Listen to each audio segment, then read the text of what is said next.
Bagaimana sikap kita ketika imam itu kunut subuh?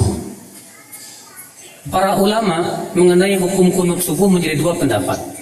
Pendapat yang pertama sunnah, dan ini madhab Imam Syafi'i. Dalilnya hadis riwayat Abu Daud.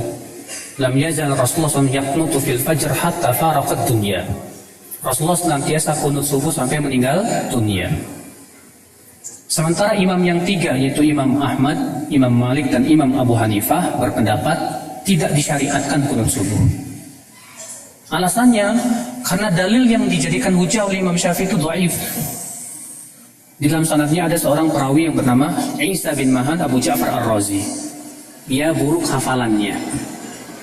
Sehingga menurut imam yang tiga dari pendapat jumhur bahwa kunut subuh tidak disyariatkan. Tapi imam yang tiga ini berbeda pendapat.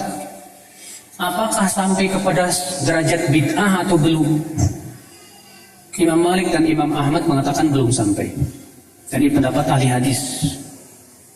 Sementara Abu Hanifah dan juga diriwayatkan dari seorang tabi'in yang bernama Sa'id bin Jubair menyatakan bahwa kunut subuh bid'ah.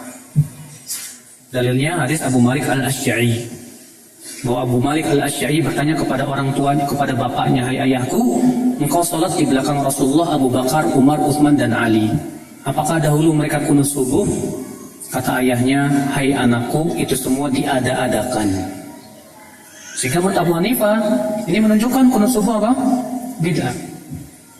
Maka atas dasar itu, ulama yang menyatakan ini belum sampai kepada bid'ah, fatwanya apa? Tetap ikut imam kunut.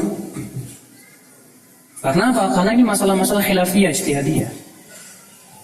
Ulama yang menyatakan bahwa itu bid'ah tidak boleh ikut mengangkat tangan, itu pendapat Abu Hanifah.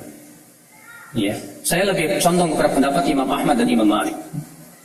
Kenapa? Pertama, hadis tentang Rasulullah kunut subuh terus-menerus memang dhaif, tapi dhaifnya ringan, Pak. Terjadi ikhtilaf para ulama tentang kedudukan Isa bin Mahan Abu Ja'far Ar-Razi ini. Sebagian ulama menganggap ia thiqah. Di antara ulama yang menthiqahkannya Yahya bin Ma'in, Ali ibn Madini, gurunya Imam Bukhari, Al-Fallas. Ya. Sementara yang mendhaifkannya seperti Abu Zur'ah Ar-Razi, Imam Ahmad, Imam Bukhari, dan yang lainnya. Sehingga sebetulnya sebab utama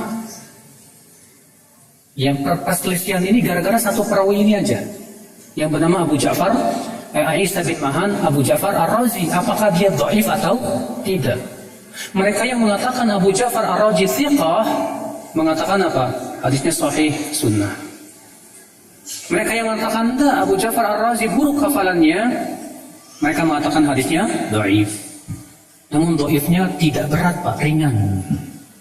Ya, karena Abu Ja'far Ar-Razi ini didhaifkan dari sisi buruknya hafalan. Makanya dari itulah Imam Ibnu Qayyim dalam kitab Zadul Ma'ad mengatakan para ahli hadis tidak memandang itu sampai kepada derajat bid'ah. Iya. Allahu a'lam.